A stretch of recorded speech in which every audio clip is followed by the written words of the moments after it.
You want the truth, the whole truth, and nothing but the truth? You can't handle the truth! Well, we're giving you the Michigan Sports Truth Week in Review, the show that reveals facts, truth, research, and statistics and never messes around. We lay down the entire truth about everything regarding your Detroit and Michigan sports teams, no matter if it's good or bad. No junk, no entertainment, no homerism, no coddling, no pop culture, no opinions, no shilling, and no fluff. Head over to our website at MichiganSportsTruth.com and like our Facebook page, The Michigan Sports Truth.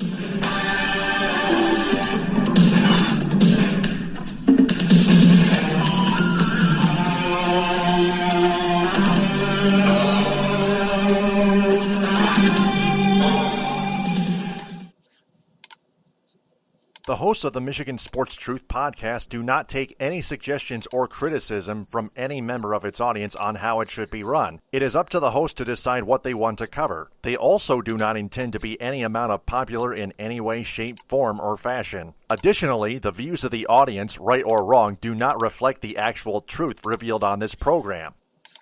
Episode 301 in session. Taylor Phillips and Buck Geno with you.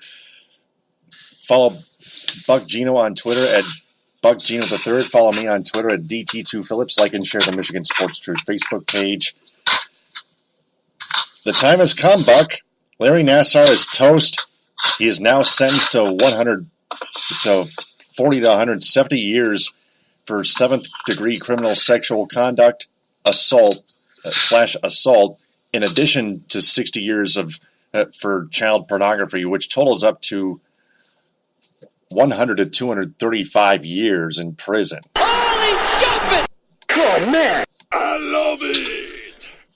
Yeah, and he actually has another criminal case coming up in Eaton Rapids that is related to his activities at the Twistars Gymnasium. So he will have another criminal trial coming up, but obviously the most publicized one was the one that was held this week and prior, with all the impact statements from the victims coming out. For all intents and purposes, that other criminal trial is just another proceeding that needs to happen, but everything else has been already set into motion, and really regardless of what comes out in this next criminal proceeding, he is going to be in jail for the rest of his natural life, and as he deserves. And I think that with all the statements that have come out and all the other things that have blossomed from this story and the ESPN Outside the Lens report and many other questions posed by a handful of other people, obviously with him being convicted, that is just the tip of the iceberg, really, as to what may happen. Will we have Kay Simon stepping down? A lot of people at USA Gymnastics stepping down. The United States Olympic Committee basically saying that if they don't resign from USA Gymnastics, they will no longer recognize them as a body. So a lot of things happening, and I think that as we move forward, many more things will come to light. But at that same token, a lot of the punishment that has been dealt out so far has all been criminal. And I'm sure that there will be some other civil actions put forth against Michigan State University and perhaps Twistars Gym and maybe even United States Gymnastics. So, like I said, this is the first in what promises to be many of seeing the court system in action, and mostly it's going to fall on the civil side from here on out. But it's just a really sad and also cautionary tale to the people that look at this, and when they see the depth, when this is finally all fleshed out, when they see the depths that this has reached, and we'll get into that a little bit later with other Michigan State personnel, there's going to be a lot of people that have a lot of answers to give, and they're going to have to tell everybody exactly what happened and why. And it's like I said, it's not over by a long shot, but there'll be a lot of questions asked, and none too soon for them to be asked, simply because there's a lot of people that demand and, quite frankly, have the right to know exactly what went on at Michigan State, not only in the last 2 to 3 years, but really over the history of this, just this series of events that started way back in the late 90s and has kind of wormed its way through the cracks up to this point. So, we're going to look at a lot of things, and like I said, there's going to be more that comes at the surface. Michigan State has a lot of answers to put forth, and the NCAA has now announced that they're going to do an investigation on Michigan State University and what that will bring, and perhaps other independent investigations, depending on the breadth of the civil actions that are taken. There's not going to be any stones left unturned, and it'll be very interesting to see how this progresses, simply because in the last 2 case studies that we have, Baylor and Penn State, we found out a lot of things that wouldn't have been brought out had it just been limited to a criminal trial of the perpetrator. And we're going to find out if anybody else was at fault or failed in their duties to report properly and get authorities involved at the right time. Mm-hmm. And then there was another report from Bleacher Report. Mark Emmert was made aware of the Michigan State sexual assault reports in 2010. 37 victims. Wow. There were 156 total victims at the hands of Larry Nassar. 156 total victims. Holy jumping! Oh, man. Well, that had made statements up to that point, or had brought charges, or had made accusations. I've seen the number as high as 190 for total accounts, and I remember seeing somewhere that East Lansing police, after the Nassar sentencing, they received 20 more complaints related to those events. And like I said, this is something that isn't just going to stop after Larry Nassar's sentencing. This is just the beginning as to what's going to be brought to bear. Now, again, not all of this is going to involve Michigan State. Some of this is going to involve U.S. Gymnastics and other bodies. But like I said before, this is just the tip of the iceberg, and we're going to find out a lot more. And the one thing I will say about this is, having gone through this news cycle of the last week, the people are saying burn it all down and get everybody out. You have to go through the investigation and find out what the facts are, because it's very important that when you make these accusations and these charges are brought, that of course the emotional side will say, well, we just need to get rid of everybody in there. But at the same time, you need to go through each process as they're described, and you need to be able to point to certain people, certain time frames.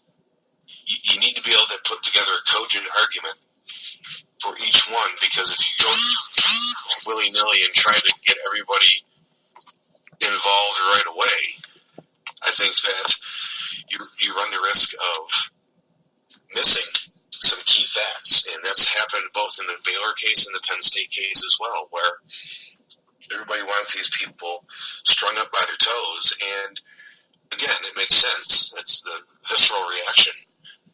But if you let the investigation play out and it's done properly, you're going to be able to go and make a final decision knowing that you have all the facts in front of you. So, it's a terrible thing that's happened, and there's going to be a lot of things that need to be unearthed via these investigations. But again, what the people are saying, burn it all down, and you have people there, the Michigan State rivalry has clouded their judgment. This isn't about Michigan or Michigan State. This isn't about who did what and when, as far as the concerned. This is something that's way bigger than that. And that's nothing to do with if you're going to try to make that point and connect those dots, I don't really have a lot to tell you, other than you need to hear all the facts. You need to have the investigations play out. Yes, the NCAA is pretty poor at doing a lot of these things, but you need to let those things take their course. And of course, like I said before, there's going to be civil suits and there's going to be other actions that's taken. Once all the dust settles, that's when you can make the decision. And it may not be for a while. It may not be for quite some time. But you have to have faith in the system that's in place. Use it to your advantage and really make everybody informed as to the depth and the severity of what's going on at Michigan State University. And I don't think that anybody involved with Michigan State athletics or even beyond, and Michigan State as a whole, just as an institution, once that investigation finally takes place and is finally finished, we're going to find out a lot more things. And that's when you can make that decision of who needs to go, who needs to stay, what needs to happen. You have to be able to let them steer this ship in the right way. Because going at it just as a purely emotional reaction as there would be right now versus going through all the facts and really getting the full effectiveness of what an investigation will bring, that's when you're going to see more success. And it's hard for people. It's hard to tell people that are affected by this to be patient because they've gone on with a lot of pain in their lives for so long. But it is really what needs to happen. And all you can really do is wait for that to be done. And if there's overwhelming evidence that other people need to be involved as far as punishment goes, that's when you do that, but not right now. And like I said, the NCAA is coming in now and going to make an investigation belatedly. If Mark Emmert knew about this stuff in 2010, his seat's going to get hot too. So there's a lot of people that made a lot of mistakes, a lot of bad decisions, but we need to find out why. We need to find out exactly those thought processes that went into that before they really make any snap judgments as to what needs to happen. It even expanded to Michigan State Spartans men's basketball head coach Tom Izzo and football head coach Mark Dantonio, who both denied doing anything wrong and they refused to retire. And that all that they say here, they're both only holding their ground. And then earlier today, Sunday, Izzo refused to talk about Travis Walton's departure, which would have had something to do with something, at least. And then after the postgame, in the postgame press conference after the Maryland win, Tom Izzo said that he felt guilty focusing on basketball amid the sexual conduct, and now he sensed that at least some guilt, maybe a little bit of guilt, is oozing out of Tom Izzo, and we might sense it coming out sometime soon down the road, and this is where it leads to this. 2 days prior, according to CNN, a special prosecutor to investigate every corner of Michigan State University. The investigation, I think it was like in paragraph 9, the investigation will be led by retired Kent County prosecutor William Forsyth, assisted by the Michigan State Police Director, Colonel Christy Etu, who said she will help determine whether crimes were committed. Earlier this week, actually, I'll skip that 10th paragraph and go to the 11th. Forsyth, his investigation will determine how Nassar was allowed to abuse patients for nearly two decades without being stopped, who at Michigan State University was aware of his actions, what university officials did when they became aware. Now, that second bullet point will determine every person, whether every person was aware of his actions or not. And some people may even lie about it, that they weren't aware about it. Especially Tom Izzo and Mark Dantonio, they're still trying to hold their ground. Well, when you talk about Tom Izzo and the Travis Walton situation, people try to connect those dots as well. And where that connects is, did Tom Izzo know about Larry Nassar? That's going to be a real hard line to draw. But what it does is it goes to show the culture and the attitude towards these types of allegations and these types of events. And that's where people are starting to dig in, is that, yeah, of course, Tom Izzo didn't tell Larry Nassar to do what he did, and he probably didn't have a lot of or any knowledge, as we know at this point. But the Travis Walton and the Adrian Payne situations go to give credence to the fact that Michigan State, as an institution, turned a blind eye to these types of accusations, and even at some point, these investigations were basically shut off because of Tom Izzo's status, because of his hold over the university. And that's what they're really going to try to flesh out, is how far did they go and how far should they have gone in these allegations, and should they have done more to Travis Walton? Should they have done more with the Adrian Payne situation? And those are the type of things that, again, when you talk about the process, those need to be weeded out. They need to be done so carefully, because you need to make sure that all those dots connect in the right way. And I'm sure that they will at some point. Going back to 2010 with the Travis Walton situation. And when you talk about the football team, the same things are arising, where players are accused of or even found to have done some of these things, and the investigations by the university were either cut short or truncated simply because they're the football or the basketball team. And it doesn't really land at the feet much of Tom Izzo or Mark Dantonio to this point, simply because we don't know what they were told, what they knew. And once that comes out, then you can make a decision as to what their fate should be once you find out what their roles exactly were.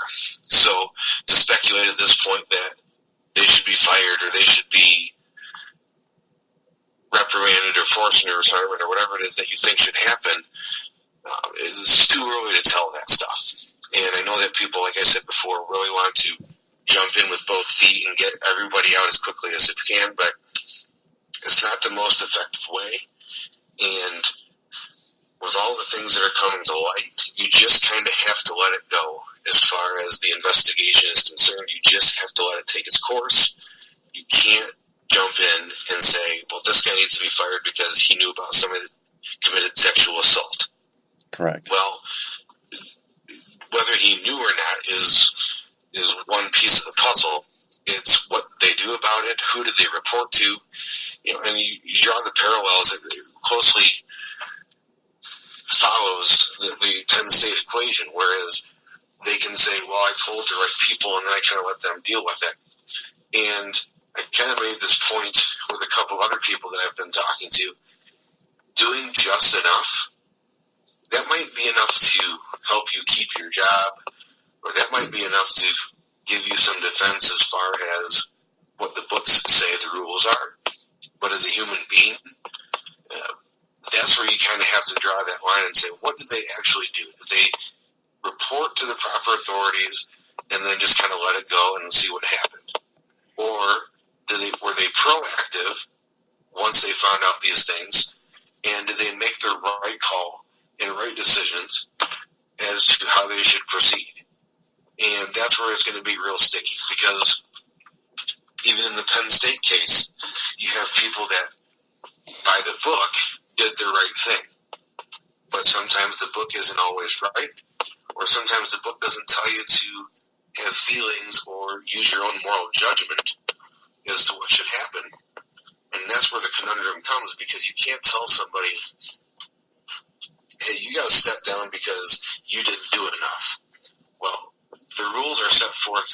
those people by many different organizations, whether it be the NCAA, whether it be any other outside organization, as far as criminal activity is concerned, that's where it's going to get sticky, and that's why it's going to take a long time, because you have to find out what the culpability was, not only by the guidelines set forth by the NCAA, but also other outside organizations. And you have to make sure that, like I said before, and I'll keep saying it, you have to connect those dots the right way.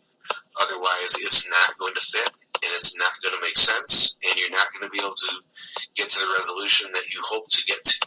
So, with Tom Izzo and Mark Dantonio being kind of thrust into the spotlight because of all the other things that have been shown, this is not something new for them. This is something that had been started in August, as far as the investigative report on Michigan State is concerned, with regards to the football and the basketball teams and the sexual assault allegations that surrounded them and the other actions that were taken by those teams or by the coaches and the administrators. And that's where the investigation really is going to dig in and find out who did what, when they did it, and if they were at fault or if they were not inside the guidelines that are set forth. So it's not something that's just as easy as saying, well, you heard about it, you didn't do anything, we need to get rid of them. You can't do that. And it's hard to say that. It's hard to say that for people that are outside. It's even hard for people to say that inside the situation, because nobody knows exactly what happened. But these investigations will flesh that out, hopefully. And then you can make an informed decision based on all the information that you've been able to gather. And that's really what needs to happen. So it goes back to Tom Izzo knows things, Mark Dantonio knows things. You need to find out what they know, when they knew it, who they told, who they didn't tell, and how do they influence the rest of the process. And that's where they really need to dig in and start to find out exactly where all those pieces fit. So it's not something that's going to take a week. The Penn State, the Baylor stuff took forever, and so is this one, simply because of the breadth and the scope that this incident has now covered. Simply put, it's something that it looks to be an institutional failure, and then you have to decide, okay, if it's an institutional failure, who contributed to it, and how culpable are they in that failure? And I think that's one of the things they have to be very careful with, they being the NCAA, because as we saw in the Penn State case, you can have all the investigation that you want, but you also need to be able to make an informed decision, getting all the facts in front of you before you start to pull triggers on people who need to retire or who need to be brought up on perhaps even civil or criminal charges. It's going to be real hard to prove any criminal activity at Michigan State when you're talking about coaches and administrators. But when it happens to be civil, that's a lot easier to prove. And I think that what we're going to see here at some point down the road is that the responsibility to report and to go through the proper channels probably was followed as the book tells them. And like I said before, the book's not always right. And that's where they're going to have to dig in and find out if they didn't do everything, or if they did do everything they were supposed to as far as the guidelines tell them, but then didn't do anything else to pursue it.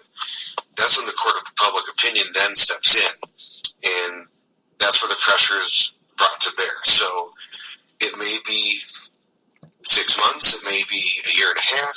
Nobody knows a timeline on something like this, but just judging by a long time, all the incidents that are now coming to the surface, it's not going to be something that's easy. It's not going to be something that's simple.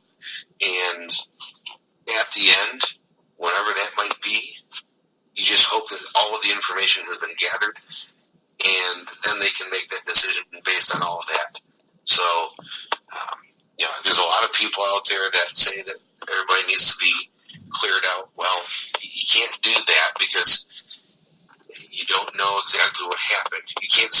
Izzo needs to retire simply because he let a guy slide on something that maybe he did by the book, the right thing, and told everybody he needed to tell, and then let him keep working.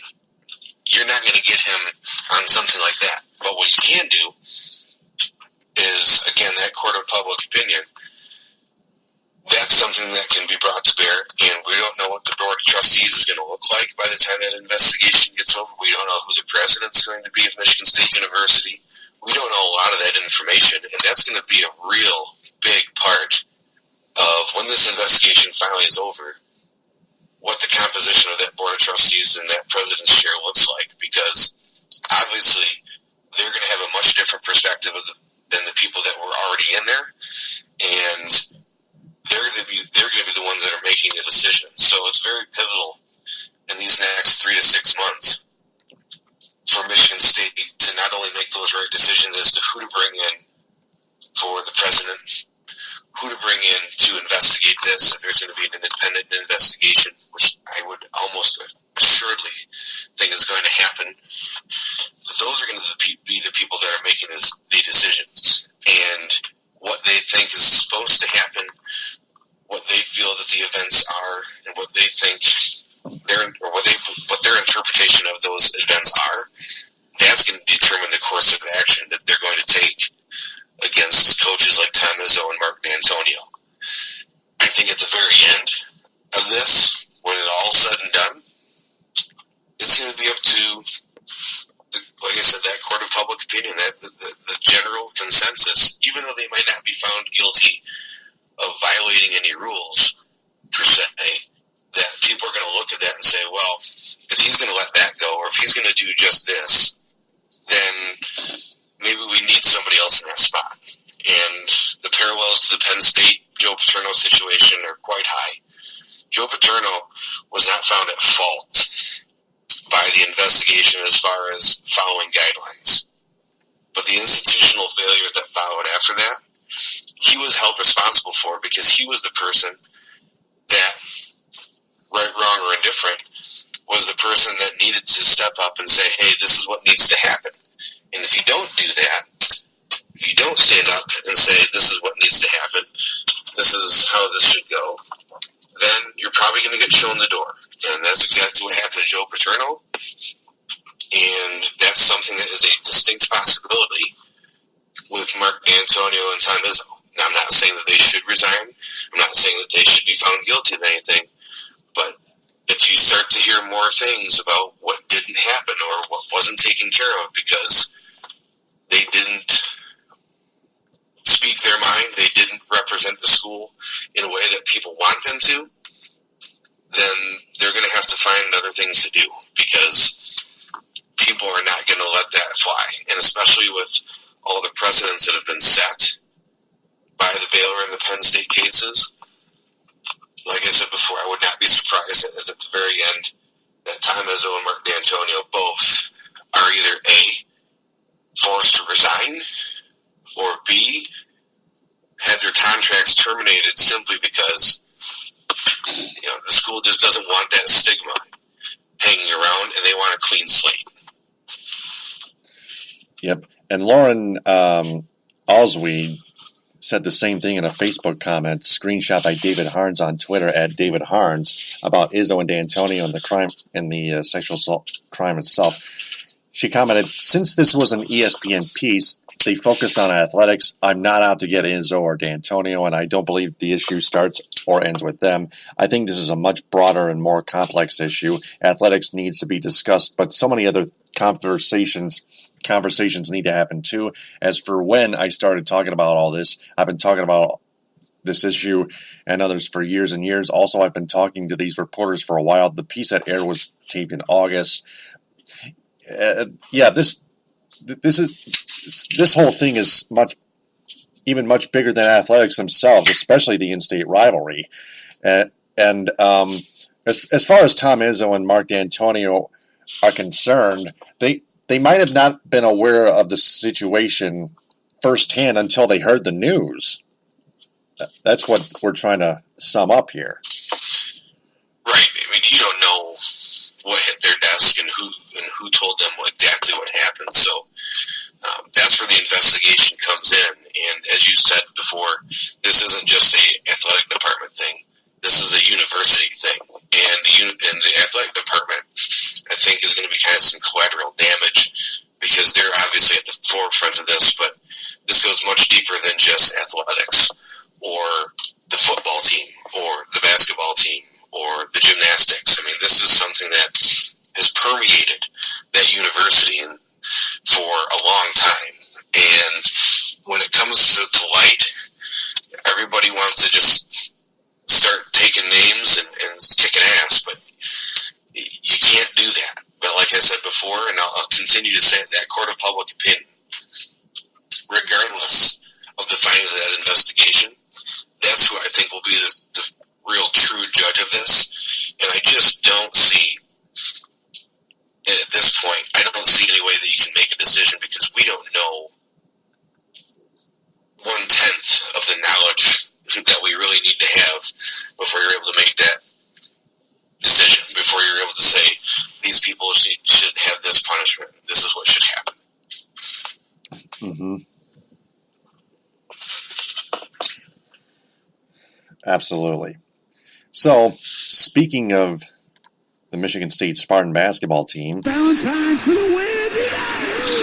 they beat another easy team, 87-74, over the Illinois Fighting Illini in Champaign, despite turning the ball over 25 times. You are pathetic! They still out-rebounded the Illini 37-15 and shot 68.2%.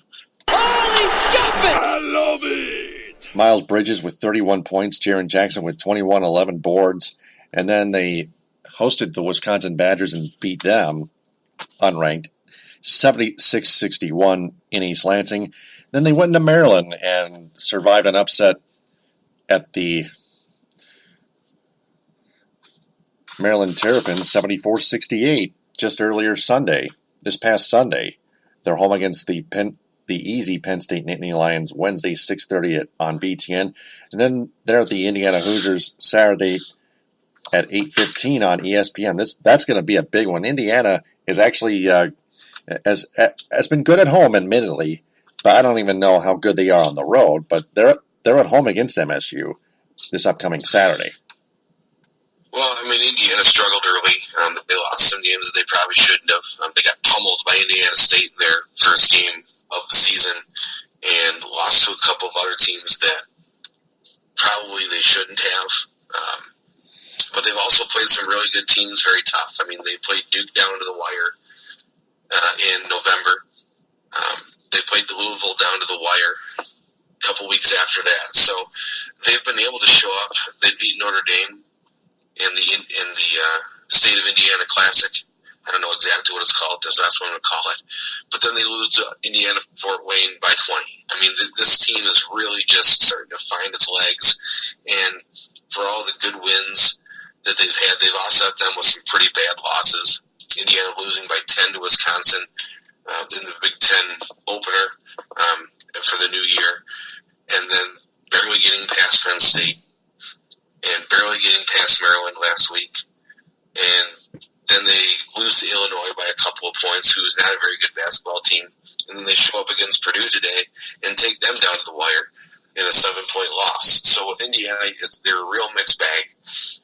You don't know what you're going to get with them, and that's kind of a dangerous thing because if you're Michigan State right now, obviously there's a lot of noise outside of what you're trying to do as a basketball team. And it's going to be hard to focus for them for the rest of the season. That's not those kids' fault. But they're going to have to wade through that and come up with some good efforts. And Indiana has Ohio State on Tuesday. Ohio State losing on a buzzer beater to Penn State on Saturday. And Ohio State's going to be looking for blood. And Ohio State's typically very good at home. But they take a loss at home, so they'll be playing Indiana on Tuesday, and Michigan State travels to Assembly Hall on Saturday. With Indiana, it's so hard to really know what's going to happen. I mean, Indiana could come out and play Michigan State real tough, and they could also lose by 30. I mean, it's just that way from Indiana right now. It's so hard. it's so hard to gauge what they're going to come out and play like because that was in East Lansing. Yeah, this year. that was in East Lansing. But they're they got pummeled when they played them at the Breslin. Just got absolutely shellacked. Yeah, they were pretty bad, especially on the road. Yeah, and then prior, like I mentioned, they play Purdue today, tough at home. They only lose by 7, and Purdue's a very good basketball team, as we'll talk about here with the Michigan wrap up here shortly.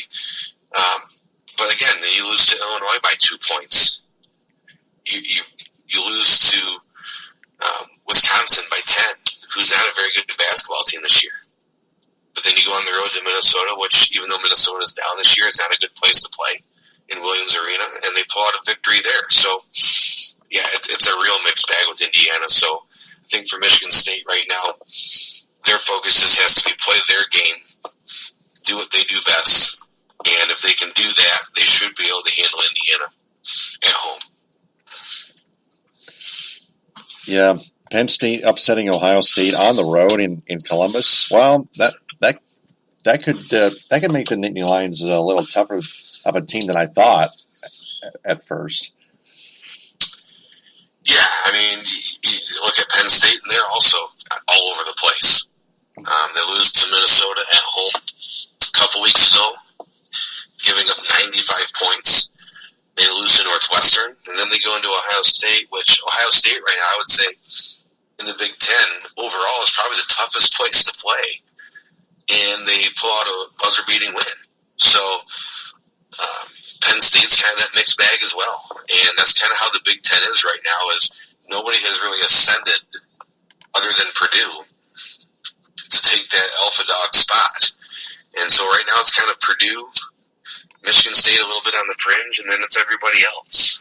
And I think a lot of people are trying to make sense of this, and it's just not going to happen because the Big Ten's kind of beating up on each other this year, and not any of the teams are really that great. They're not that remarkable, but at any time, if you're not playing your game and you're not paying attention, you can take a bad loss. And so for Michigan State, 2 games this week that really are going to demand their attention, full focus, and good play. The one thing for Michigan State is they do get Penn State at home after Breslin on Wednesday, so that'll be an advantage for them. And as I mentioned, they travel to Indiana on Saturday, and they just have to focus and play their game. That's really my outlook on the whole situation, is just do what they do best. They should be able to have 2 wins this week. Mm-hmm. And then you got the Michigan Wolverines. For 3, yes, sir! Battling out at the number 3 Purdue Boilermakers. They kept it close, like they did in Ann Arbor. They did it at West Lafayette at Mackey Arena, and they still lost by 4, 92-88. They had Michigan gave them a really tough fight, but still, the turnovers, the mistakes, it just cost them in the end, and Purdue pulled away and held on by just 4 points. 92-88 was the score. Yeah, when you watch that game, with 5 minutes ago, Michigan really had them by the short and curlies, and they just couldn't put them away. And defensively, they failed multiple times down the stretch. And when you look at the box score for this game, Michigan scored 52 points in the second half. That's an astronomical figure for college basketball. The problem for them was that they gave up 51. And defensively, they just didn't have enough. They didn't have anybody really to put a stop on the main guys. Vincent Edwards had 30 points. Isaac Haas, the center, had 24. And those are the guys they went to down the stretch. And Michigan just didn't have an answer for them. And they just wore down. And Michigan is not as good as Purdue. They're not as deep. And that's what really showed through is Purdue, even though they were down at times, Michigan just couldn't hold off that last rally or that last run. Ended up losing by 4. But if you're Michigan, you're looking right now at 17-6. Still a pretty good record. They have Northwestern tomorrow at home, and they have Minnesota on Saturday at home. So 2 home games for them this week. And Northwestern, again, one of those teams that if you're sleeping on them, Chris Collins is going to come in there and they're going to beat you. So they've got to pay attention. They've got to be ready. Northwestern, right now, their record, I have to find their record real quick, but you look at their schedule, and they're up and down as well. They lose to Indiana by 10. They lose to Penn State by 15. But then they give Ohio State all they want and only lose by 6. And then Penn State on the return trip home to Northwestern. So the Big Ten is really just a mess right now. It's hard to pin something and say, well, they're going to definitely beat them or they're not going to definitely beat them, just because of the fact that it's so tough to tell. I mean, Northwestern back in December gave Purdue all they wanted at Mackey Arena, only lost by 5. So Northwestern definitely is not to be taken lightly. And I think that if you're Michigan, got to get some things fixed on the defensive end. Offensively, they seem to be playing okay. They've started to find a rhythm there. But you've got to be able to stop the other team. And if they can do that, they should be able to beat Northwestern at home. But it's not something that you can just put it in the book and say that they're going to win handily and without worry. And then they have Minnesota coming to town on Saturday. Same thing. Minnesota's down. But that's not a team that you want to sleep on, because they've had a couple of victories this season that have surprised some people, but they've also had some real stinkers. So that Big Ten is just so hard to judge and really find out. If you look at Minnesota's schedule, though, they haven't played competition-wise nearly the type of competition that some of the other teams have played. So their record's a little bit inflated in that regard. But as far as the Big Ten play and navigating through that, they've been up and down as well. They've taken some losses, but they've also beaten some teams that are in the middle of the pack as well. So they are down. They are there for the taking. But if you're Michigan, you have to play each game like it's a brand new season and focus on what you do well and execute. And it sounds really cliche, but that's really what needs to happen. Is Michigan needs to take care of business at home. Their schedule is pretty light heading into the rematch with Ohio State on February 18th. They've got Northwestern and Minnesota this week at home, and they go to Northwestern and play them on the back end of the home and home next Tuesday. And then they have Wisconsin on Sunday, the 11th of February, which Wisconsin is down right now, but Wisconsin at home. Michigan has never really played that well there. And then they have Iowa coming to town on Valentine's Day. So when you look at the schedule just by pure records, you think Michigan should be able to march into that game against the Buckeyes on February 18th, holding their heads high. But things happen. Bumps happen on the road. And you just have to be able to weather the storm. And I think for Michigan right now, their first test is going to be tomorrow, playing Northwestern. Right now, Michigan is ranked 25th. I don't know if that will change, simply because of all the other things that have happened in college basketball. And if they're ranked or not, they still need to get to that magic 20-win mark. They can do it, and the quicker they get there, the better. But they have to start off with a good effort tomorrow against Northwestern, because they can't let that Purdue loss hang over them too long. They can't let that affect them. They're going to have some rest, and they're going to have to come to play tomorrow at Chrysler Center. Northwestern is 13-9 overall and 4-5 in the Big Ten. Minnesota 4-9 and 3-7 in conference play. Michigan's got them both easily on paper and on ESPN.com too. Yeah, on paper, it looks great, but they don't play the games on paper, unfortunately. No. And Michigan really, like I said, they have to come loaded for bear tomorrow, because teams are going to get into that mode now where if they're on that bubble or if they think they have a chance to make the NCAAs, they're going to bring it every night. And Northwestern is one of those teams. They made it to the dance last year.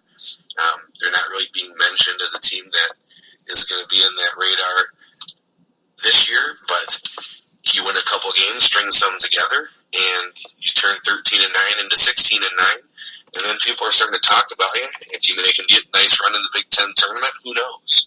So these are the type of games in the middle, the kind of the dog days of the conference basketball season that can come up and bite you. So Michigan has to be ready. Michigan and Northwestern Monday at 7 on FS1. Michigan and Minnesota Saturday at 2 on Fox. Then the MAC Roundup. CMU losing to the Miami, Ohio Redhawks, 70-61 at home. Chippewas, led by Kevin McKay, off the bench with 17 points. Josh Kaczynski with 2. And then they lose to Kent State at home, 84-76, the Golden Flashes. Kaczynski continues to not contribute. Another 0-point game, only 1 rebound, and that's it. He's only a Division III player, not a Division I. That's what I've learned from WMU Sports Rag and Brian Anderson on Twitter. Yeah, I mean, when you look at Kaczynski, he's still in the starting lineup. He is a 3-point bomber, and that's what he was brought in to do. They had Matt Beechler from Lowell as well on that roster. That was the role that he was supposed to fill. So, you look at that lineup as it's currently constructed is pretty solid until you get to Kaczynski. And when you're getting nothing, 0 points out of your starting guard, you got to make a change. And like I said before, it may not have to be the best player. They don't have to come in and go lights out, but if you can get more than 0 points, which you would hope they could do, it's going to improve your basketball team. And still, the problem, I think, with Central Michigan defensively, they're really struggling. Kent State, they had them down by 9 after the half on Saturday. They were up 41-32, but then it just a complete collapse in the second half to get up 52 points. How in the second half, and ended up losing that game at McGurk Arena. So, if you're Central Michigan, you've got to get it fixed on the defensive end. That just has to be what happened. The Miami of Ohio game was a little bit closer, but I watched a little bit on the ESPN replay on ESPN3. Defensively, they were not good, and Miami of Ohio made just enough shots to win. But there was a lot of open looks being had, and a lot of those from the perimeter, they just did not guard how they need to in order to win basketball games. They struggled offensively, and like I said, that defense came back to bite them because they could have made that a slugfest. They could have made a defensive struggle, but they just weren't able to cover effectively. And you look at it and you say, well, they gave up 70 points. That's not so bad, but boy, if you watch that game and dissect it, Miami of Ohio had way too many shots that they should have not been able to get.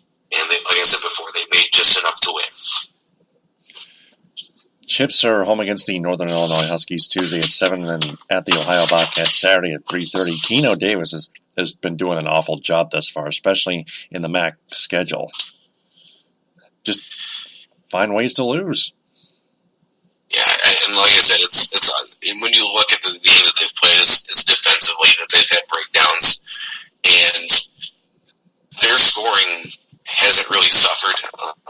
Miami, Ohio, that game was the lowest output they had since probably November. So you can almost excuse that as far as one of the reasons that they lost, but you can't give up that many shots, and you can't give them up at the locations that they were getting them from and hope to win that ball game. And then Kent State giving up 52 in the second half to Kent State, who's a 500 team. Defensively, the Central Michigan Chippewas right now, defensively are a mess. Yeah, I don't think they're going anywhere. No. The Western Michigan Broncos lose to the Toledo Rockets 73-71 at University Arena, and then they beat the Northern Illinois Huskies 79-72. Thomas Wilder, I think, got 39 points in that either the past week or the week before. That's skyrocketing, trying to match Marcus Keene. Yeah, he got 40 against Toledo. Unfortunately, nobody else showed up. Only one other player in double figures for Western Michigan, and Toledo outdistancing them 85-81. Toledo probably one of the better teams in the MAC, and Western Michigan tried to do it all with one guy. That one guy was Thomas Wilder, but again, one other guy in double figures. You got to have some better supporting cast, and you can't lean on one guy to win you some games. And Western Michigan right now, kind of in that mode where if it's not Thomas Wilder, it's not much else. Yeah. They're at the Eastern Michigan Eagles Tuesday at 7 and at the Buffalo Bulls Saturday at 2. Speaking of the Eagles, they've now won 2 out of the last 3. They lose to the Buffalo Bulls, the very good Buffalo Bulls, on the road in Buffalo 83-69, and then they go to Miami, Ohio, and Oxford and beat the Redhawks 58-48. They beat a very decent MAC team by 10, not quite as bad as we thought of an opponent. And they're coming home against Western Tuesday at 7, like I mentioned before, and then they're home against Ball State. But Western and Eastern are even more evenly matched than most of us think. Well, you look at that Eastern Michigan game against Buffalo; they were down 39-17 after the first half, so that game was over after 20 minutes. Yeah, they came back and made it somewhat of a game, but that's a lot of garbage time, a lot of garbage points. Mm-hmm. And Buffalo's too good. That 14-point loss is kind of a mirage. But then they beat Miami, Ohio, and had a really good defensive effort against them, only giving up 18 points in the second half. Wow. That's going to help you win some ball games. Yeah, Miami, Ohio didn't shoot very well. Oh, yeah. But, defensively, Eastern Michigan did the job, and they got enough scoring to win that ball game. And they were more consistent offensively than the Redhawks, so that's what got them to the victory. But again, boy, it's going to be tough in this conference to get past one bid. I really just don't think there's any other teams, if they don't win the MAC tournament, that are going to get a look, just because of the strength of schedule and the relative poor showing by the whole conference. And it's going to be tough to make a case for a second team out of the MAC. We never know what will happen, but there's not a lot of projections out there that have anybody other than the MAC champion making the field of 68. Mm-hmm. So that's the MAC roundup, and that's college basketball. Now we transition to pro basketball and the Pistons. Left sideline, 3 of the answers. Oh, do we have to? They've now lost 8 straight. The last 2 games, they gave up 121 points each. At home to the Oklahoma City Thunder, and then today at the Cleveland Cavaliers, who have had some problems with LeBron James and the rest of the team lately, but the Pistons really lacked defense. But that was after they blew a lead and lose 98-95 in overtime to the Utah Jazz. You blew it! That was their 6th consecutive loss. The Thunder loss, Andre Drummond only came up with 12 points. Boban Marjanovic, of all people, with 14. Boban outscores Andre Drummond with 14 and ends up with a plus 10. No joke. Holy jumping! Yeah, we kind of talked about the Utah Jazz game before, but the Thunder game. Oklahoma City has a really terrible bench, by the way. I guess that's a freebie. Yeah, once you get past that starting 5, it's pretty dim. But the problem is that the Pistons couldn't stop anybody on that starting 5. Russell Westbrook goes for 31. Paul George goes for 26. Mel goes for 21. So 3 guys with over 20 plus points. You gotta be able to lock some of those guys down. And the Thunder are a very good, explosive offensive team, but the Pistons really just struggling right now at both ends of the floor. And then you mentioned the Cavaliers. The Pistons were up by 3 at halftime, and they were only down by 3 to start the fourth quarter. But then just a terrible, horrific fourth quarter, only scoring 17 points, while the Cleveland Cavaliers themselves got 31 and started to pull away late in that game. And those same problems surface. It's defensively, they're not sound as a team, and when you don't have your starting point guard, and Tobias Harris, I didn't get to catch all of the game, but he went out for a little bit with an injury. He came back. He ended up with with 20 points tonight. Anthony Tolliver also had 20 points. But they're not real deep right now. And Stan Van Gundy said as much in the post-game press conference. He basically said, there's not many more options for me at this point to try to play with the starting lineup. He started Ish Smith tonight. Ish had 7 points and 5 assists. Stanley Johnson came off the bench to get 14. Really, for Stan Van Gundy, I know that we kind of railed on him for his roster management and his lineup construction, but he does make a good point. There's only so many guys you can start. There's only so many guys you can play. And right now, he's dipping way down in there trying to find something to get started, and it's tough right now. And for the Pistons, they've lost 8 straight. If they would have just gone 500 over this stretch, they'd be tied for 5th right now in the Eastern Conference. Well, it's pretty simple. You got to play much freaking tighter defense. It's simple. You can't just give up 121 points each game the last 2 games. That's pathetic. You are pathetic! And even in the Utah game, they had the lead, and then just defensively couldn't hold it together. Ended up going to overtime and ended up losing that game by 3 in overtime. It goes back to defense. Yeah, you can shoot, you can try to make that up that way, but you're going to have to make a stop or two. And the Pistons right now just don't have a lineup that they can put out there that consistently can do that. Oh, yeah, I know. The Pistons starters in that Thunder loss, by the way, were awful. They were over 100 below in the minus category. Yeah, that's oh my good. God. That's beyond awful. That's beyond a dumpster fire. Yeah, I mean, while their what bench, that tells you is... while their bench simply outplayed the Thunder's bench, awful bench, that is.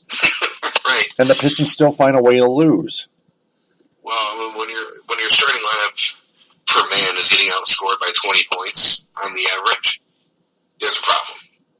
And that's what that amounts to be, is their starting lineup just got thrashed by the Thunder's starting lineup. And then when it came to be a bench war, well, the Pistons are going to win that one because the Thunder bench is not very good at all. And the problem was that the starters dug too deep of a hole, and there wasn't much to do to dig out of it because the guys are on the bench because they're not starters for a reason. And they tried to get them back in the game, but getting outscored by 20 points a man is not going to get you a win. Pistons have play 9 of their next 10 at home. They're home against those Cavaliers Tuesday at 8 on TNT to wrap up the home-and-home set. They're home against the Memphis Grizzlies Thursday at 7, home against the Miami Heat Saturday at 7, home against the Portland Trail Blazers a week from tomorrow, Monday, February 5th at 7, home against the Brooklyn Nets Wednesday, February 7th at 7, and home against the LA Clippers Friday, February 9th at 7, before they head to, I believe, Atlanta? Yeah, they'll go to Atlanta, and they come right back home for 2 more before the All-Star break. So, boy, you gotta make hay while the sun's shining. And when you got 9 to 10 games at home before the All-Star break, you're struggling. You got an 8-game losing streak. You would hope that they can do some things at home to right that ship and try to get back into the Eastern Conference playoff picture, but it's pretty grim right now. And like I said, I kind of keyed in on Stan Van Gundy's post-game press conference. I mean, he's doing everything but throwing his hands up in the air and saying, I don't know what to do, because you can rotate guys in, you can put the starting lineup together, but that Reggie Jackson loss to injury is just proving to be, right now, too much for them to overcome. Avery Bradley was out with a groin injury in that Cavaliers loss in Cleveland at Quicken Loans Arena. We don't even know how long he's going to be out, unless you have some information.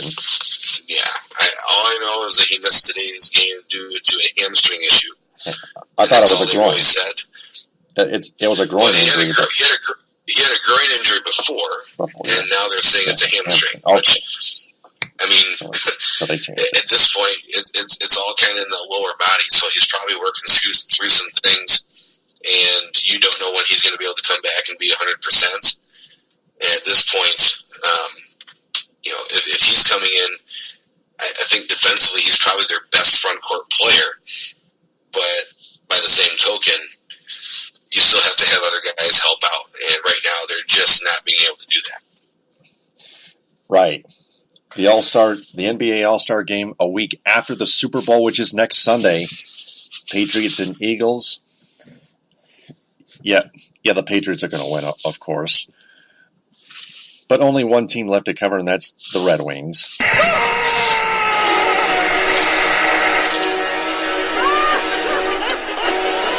are pathetic! They actually went into Newark, New Jersey at Prudential Center and shut out the New Jersey Devils 3-0. Peter Mrazek pitched back-to-back shutouts, first time for Detroit since Dominik Hasek back in January of 2008 when the Wings won their Stanley Cup, their last Stanley Cup. That's exactly a decade.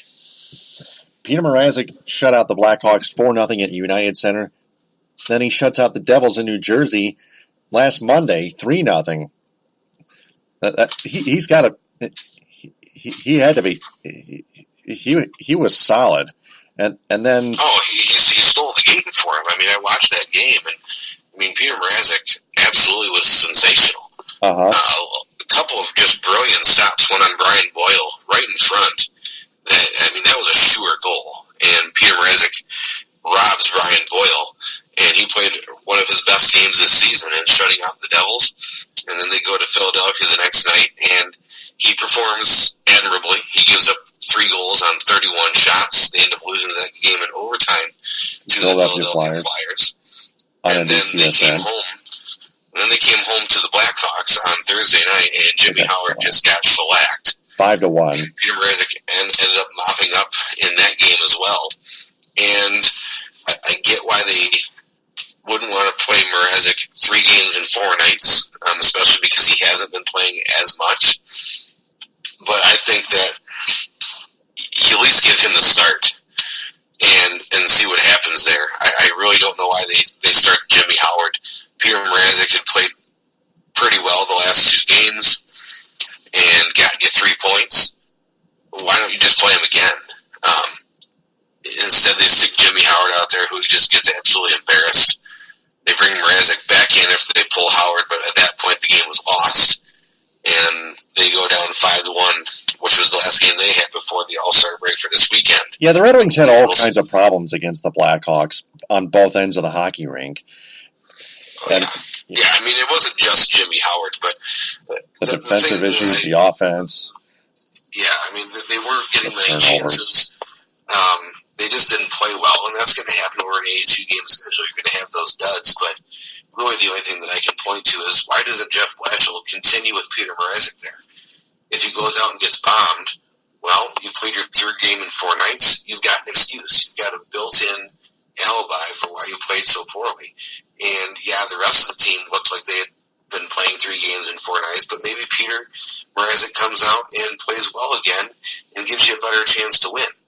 Maybe you don't win that game anyway, but still lose 2-1 regulation by 1 goal. They sent Jimmy Howard out there, and he gives up 3 goals on 9 shots.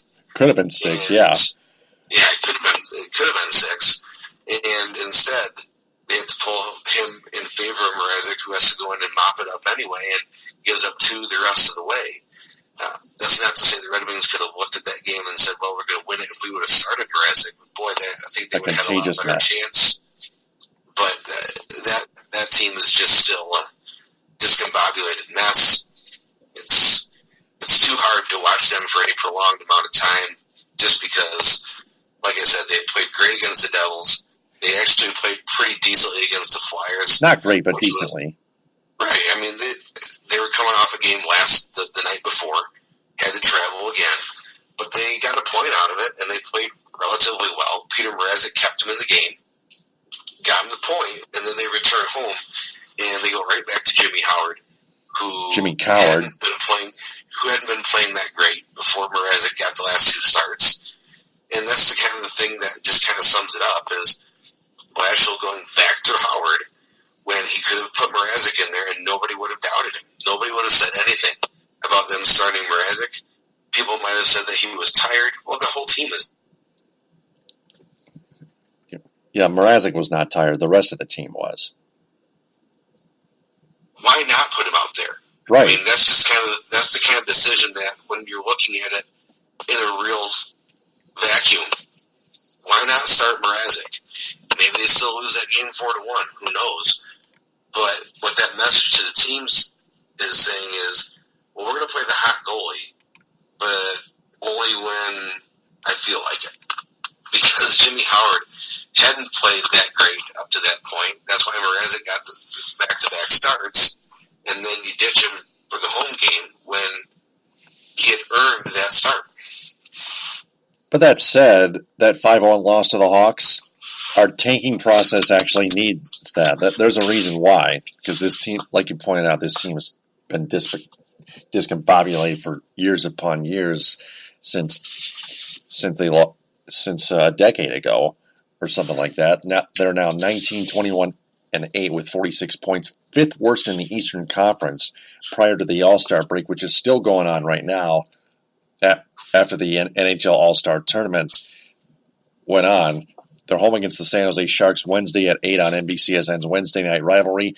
Then they head to Carolina, North Carolina, and Raleigh at PNC Arena and play the Carolina Hurricanes Friday at 7, and then they go to Sunrise, Florida at BB&T Center and play the Florida Panthers Saturday at 7.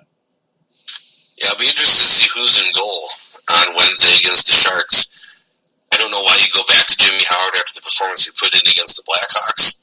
Maybe they'll make the excuse for him that the team was tired, didn't play well in front of him. That is partially true. But I think that you go right back to Peter Mrazek and see what you can get out of him. You're playing a team in the Sharks that right now is reeling a little bit with the loss of Joe Thornton to an injury. So you got to see if you can get some points there. If you're really saying, hey, we're going to try to win this game, they're coming in after a game in Pittsburgh on Tuesday night. So they'll have traveled back to Pittsburgh and then getting into Detroit late on Wednesday morning, or early Wednesday morning, however you want to phrase it. And so they're going to be playing a team that is on the back end of two back-to-back games. And that's an opportunity for the Red Wings. And I'll be real interested to see who they put in goal for that matchup. Speaking of Peter Mrazek, I'm wondering if he could be traded, but that's in one of our 5 questions. Also, taking into consideration, Mike Green is on the trade market, which is also in our 5 questions. And speaking of 5 questions, that is up next. It's time for 5 questions on the Michigan Sports Truth.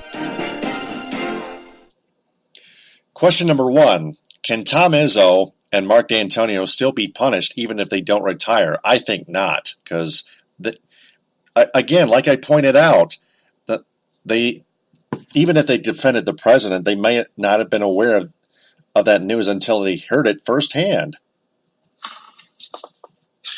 Yeah, it's going to be hard to say that they're going to get any punishment that won't force them to leave, because if it's found out that they had any contribution to delaying or dismissing any investigations, then you have to get rid of them.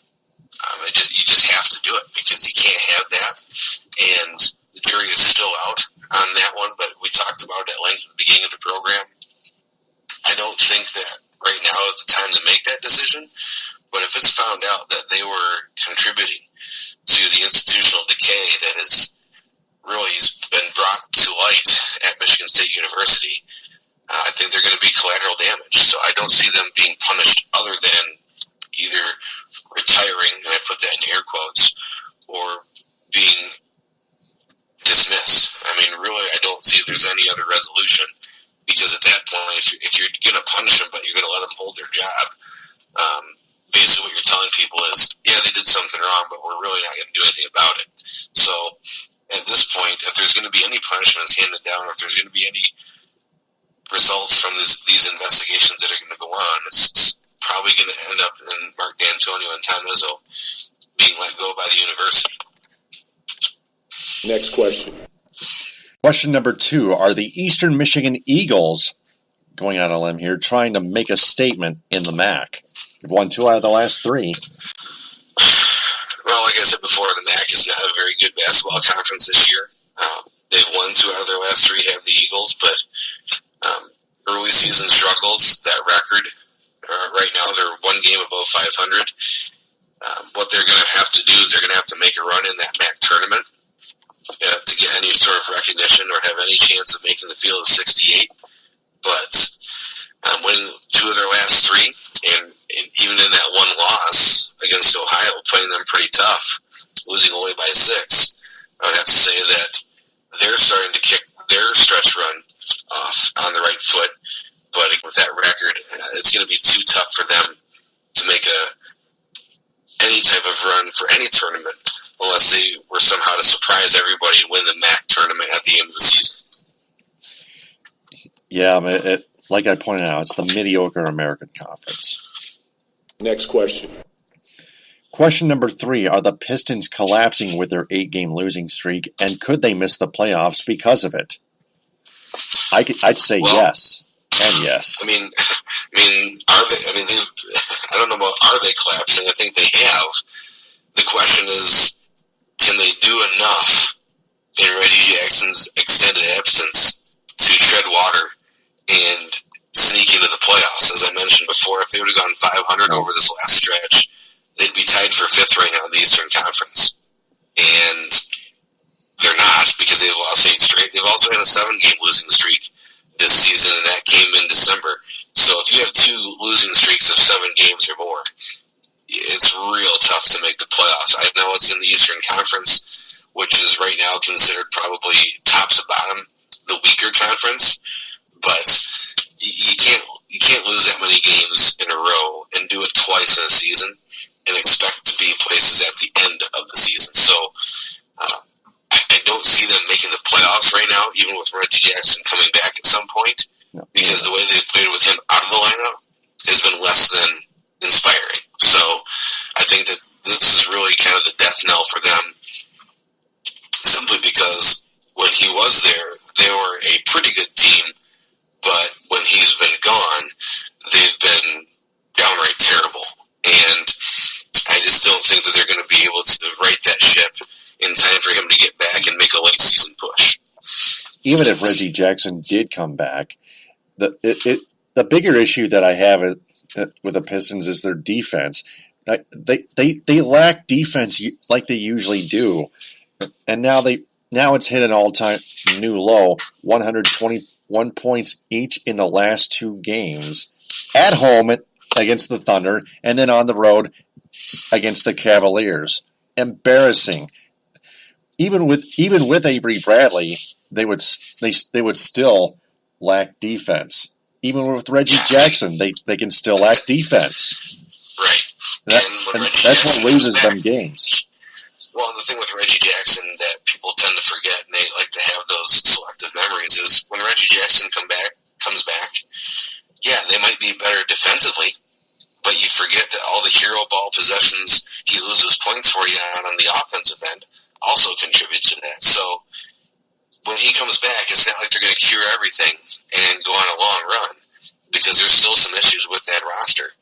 So when he comes back, I think they're just going to be too far gone for them to be able to make a run and get into the Eastern Conference playoffs. And even if they were, they'd be playing a team like Boston or Cleveland, and they would just get a quick exit if they were to play one of those 2 teams. Yeah, but the defense still the lack thereof is going to force the Pistons to miss the playoffs throughout the rest of the entire regular season. If Stan Van Gundy does not come up with any new and improved defensive scheme, then the Pistons are just not going to make the playoffs, period. And Van Gundy has 1 year left on his contract. who knows what might happen.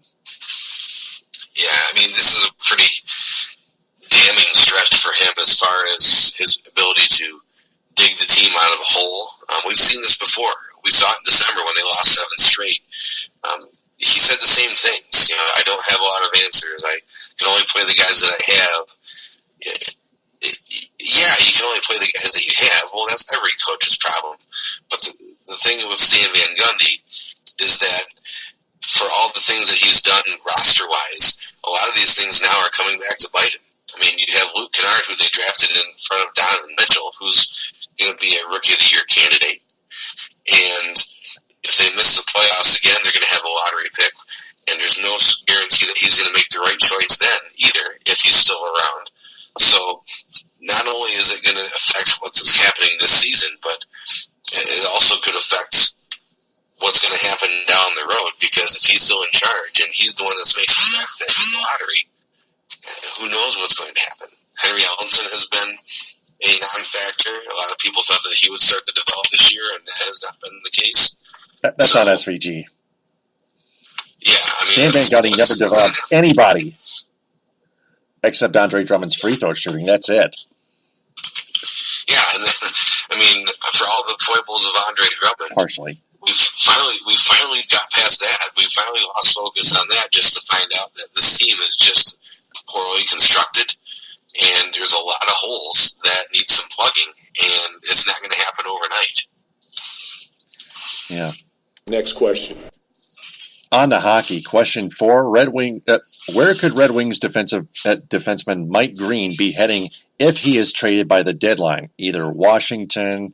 Washington's one of their options. I forgot what their other what his other options. They have a lot of options. There's some things I've been seeing today after the All-Star game is that Mike Green was the lone participant for the Red Wings in the All-Star festivities. Uh-huh. He's getting recruited. I mean, people want to have him on their team. He probably isn't going to net a whole lot of return simply because of the fact of his age and the fact that the market for defensemen is going to be a little bit thin.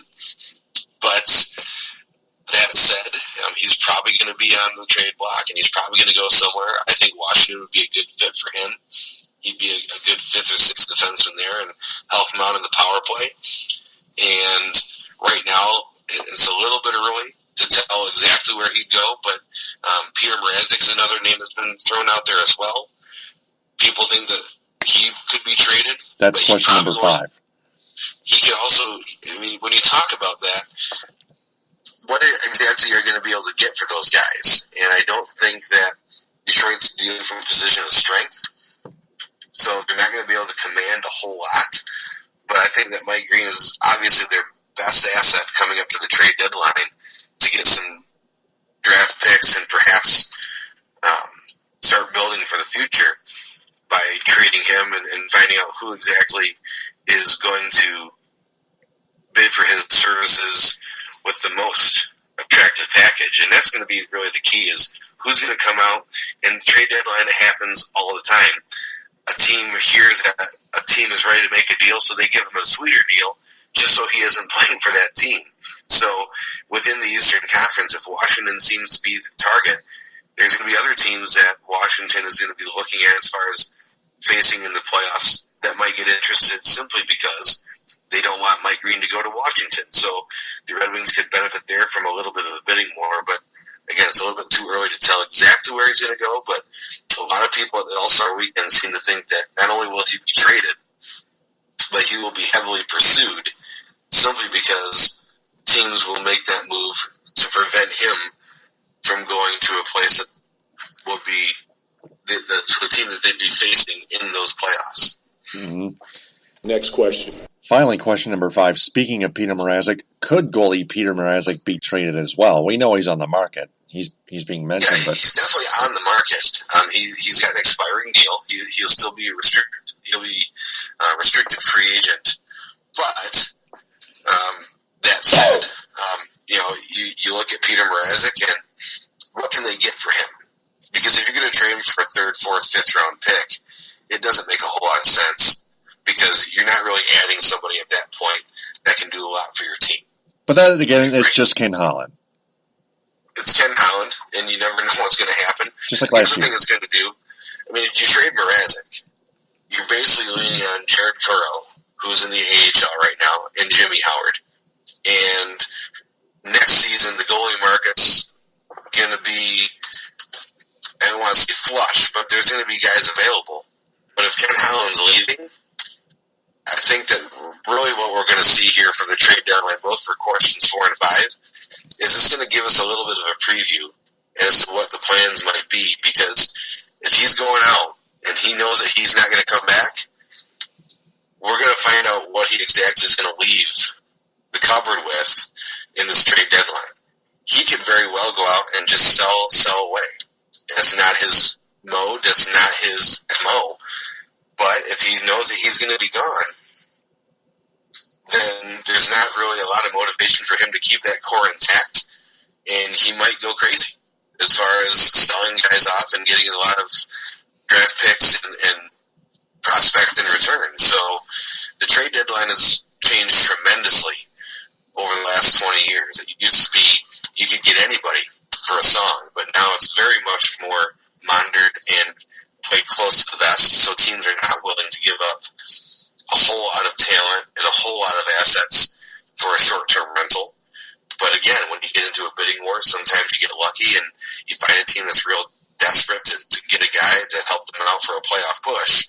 So that said, I think that we're going to kind of find out a little bit of what Ken Holland's thinking is as the trade deadline approaches, what he thinks this team needs or what he thinks the next GM, if possible, is going to be looking for. So Mrazek certainly could get dealt. Mike Green's almost a sure bet to get dealt. And really outside of Larkin, Mantha, FSU, and a couple other guys, everybody should be out there and available. Mm-hmm. And to top the cherry on the Sunday, the Red Wings have already let other teams know that they are selling ahead of the trade deadline. That's one news item that we heard earlier the past week. Yeah, they're ready to go. Craig Custance from The Athletic has made that point that the Red Wings are definitely putting the feelers out there for teams that are looking to add at the trade deadline. Obviously not going to be buyers because of their position. So we'll see what teams want to give and whether or not Ken Holland decides those moves are right for the team. And if he's not going to be there next year, there may not be a lot of motivation for him to keep some players. Right. But if he does keep some guys, there'll be some speculation that if he moves on, the person that is his successor could be coming from within the organization and already making those decisions and putting their input into who should be traded and for what return. Right.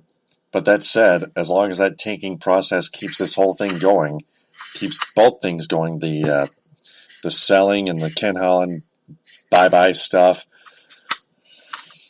Yeah.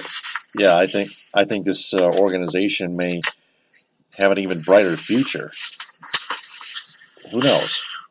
Well, it can't get much worse. It could, but not much. No. And if they start to sell off assets, then you're looking at somebody coming in, and whether that be from outside or inside the organization, that's going to make their job a lot tougher, knowing that they've got a lot of guys that are on the younger end that are going to have to play some roles. Mm-hmm. Yep, absolutely true.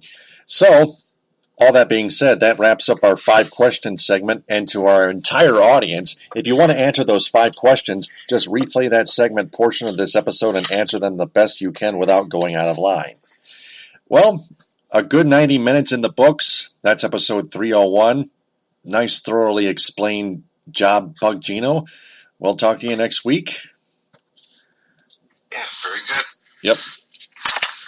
And before we sign off, we want to remind everyone to share this episode and our entire podcast on social media. Have their friends share that as well, because we want to tell them that the Michigan Sports Truth podcast is searching for a wider local audience that is fans of sports, and that they have a passion too. So please spread the word about the Michigan Sports Truth podcast and its Facebook page. I'm Taylor Phillips. That being said, follow me on Twitter at DT2Phillips and Buck Geno at Buck Geno III. 3 eyes for Roman numerals, and like and share the Michigan Sports Truth Facebook page. We'll talk to you all next week on episode 302. Thanks very much for listening, downloading, and sharing TTFN. Ta-ta for now.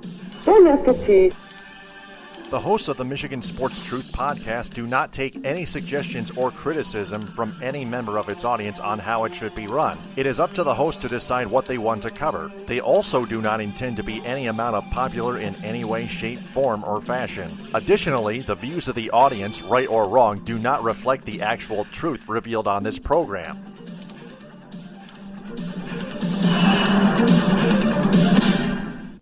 And mission complete.